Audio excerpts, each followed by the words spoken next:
Imagine surviving the most destructive weapon humanity had ever created. Around him, an entire city had been erased in a single moment.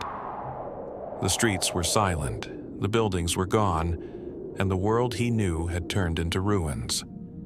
For most people, that would have been the end. For one man, it was only the beginning. The city was gone. In every direction there was nothing but ash, twisted steel, and silence. Thousands had vanished in an instant. Homes, streets, and entire lives had been wiped away.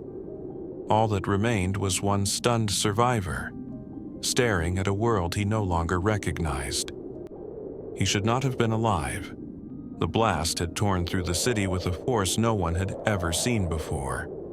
Fire, pressure, and unbearable heat had swallowed everything around him. And yet, somehow, one man was still standing, staring into the ruins of the impossible. Most people would call surviving Hiroshima a miracle, but his story did not end in these ruins. 3 days later, after returning home, the same man would see that terrible flash again, as a second atomic bomb exploded over Nagasaki. To understand how one man survived the impossible twice, we have to return to the morning before Hiroshima disappeared. August 6, 1945 began like any other summer day. The city was waking up, unaware that its final minutes had already begun. At street level, Hiroshima was already awake. Streetcars carried workers through the city, cyclists hurried along the roads, and shops opened for another ordinary day. Nothing in the peaceful morning suggested that, within minutes, everything here would be changed forever. Vendors arranged their produce, workers hurried toward their offices, and streetcars carried passengers through the crowded avenues. To everyone in Hiroshima, this was simply another morning. No siren sounded, no warning came. The city continued moving, with less than an hour left. Among them was 29-year-old Tsutomu Yamaguchi, a naval engineer from Nagasaki. After 3 months working in Hiroshima, this was meant to be his final morning in the city.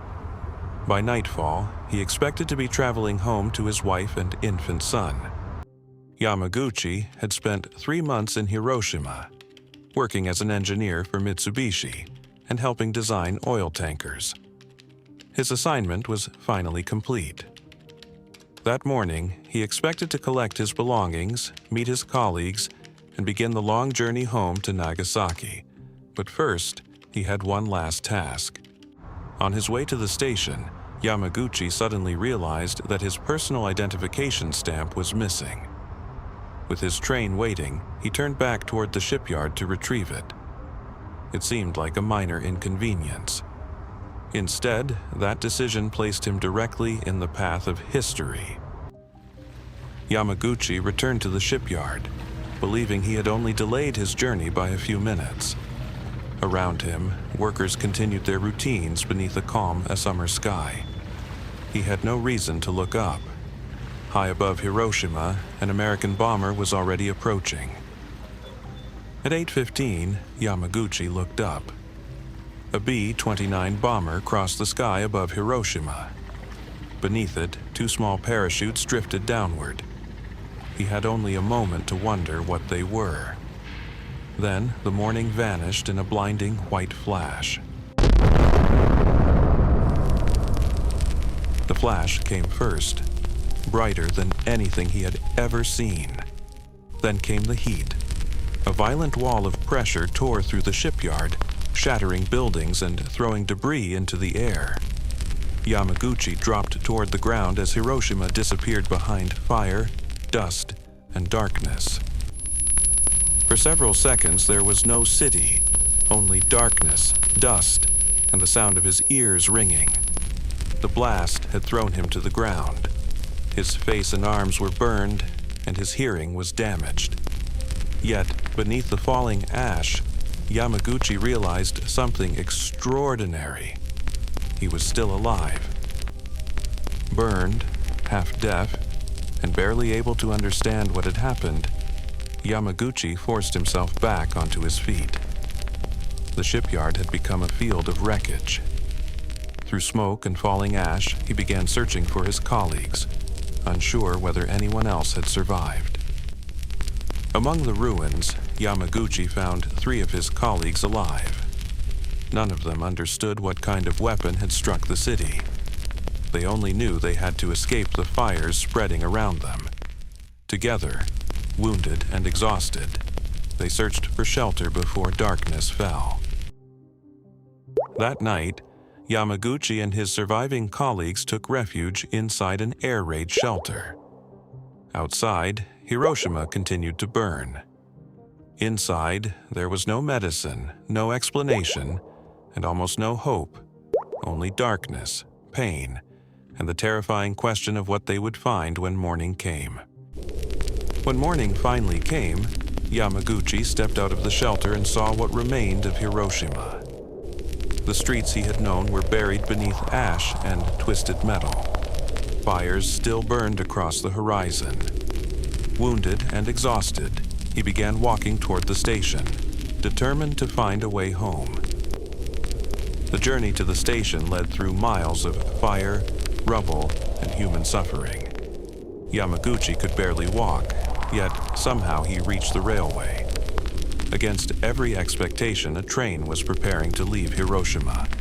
He climbed aboard, burned, half deaf, and still unaware that another atomic bomb was waiting at home. As the train pulled away, Yamaguchi watched Hiroshima disappear behind smoke and ruins. The passengers sat in stunned silence, too exhausted to speak and unable to explain what they had witnessed. Through the night, the train carried him toward Nagasaki, and the family he feared he might never see again. When Yamaguchi finally reached Nagasaki on August 8th, his family could barely recognize him. His clothes were torn, his skin was burned, and his body was covered in ash. But he had made it home. His wife and infant son were alive, and for one brief moment, the nightmare seemed to be over. The next morning, despite his burns and fever, Yamaguchi reported for work at Mitsubishi. He told his supervisor that a single bomb had destroyed nearly all of Hiroshima. The older man struggled to believe him. Then, as Yamaguchi continued speaking, the office was suddenly flooded with a familiar white light.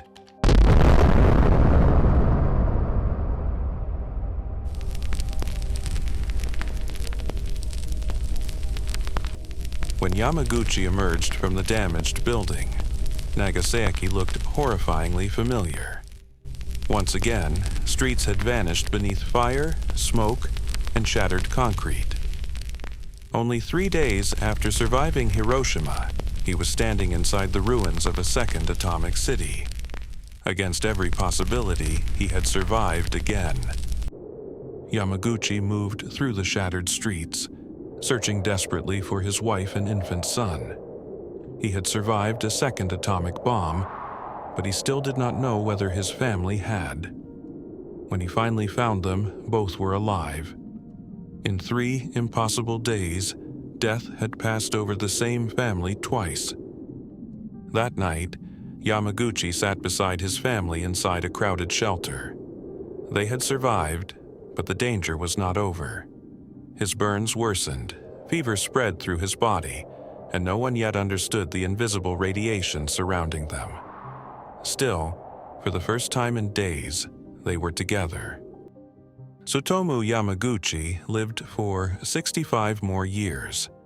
In 2009, Japan officially recognized him as a survivor of both Hiroshima and Nagasaki.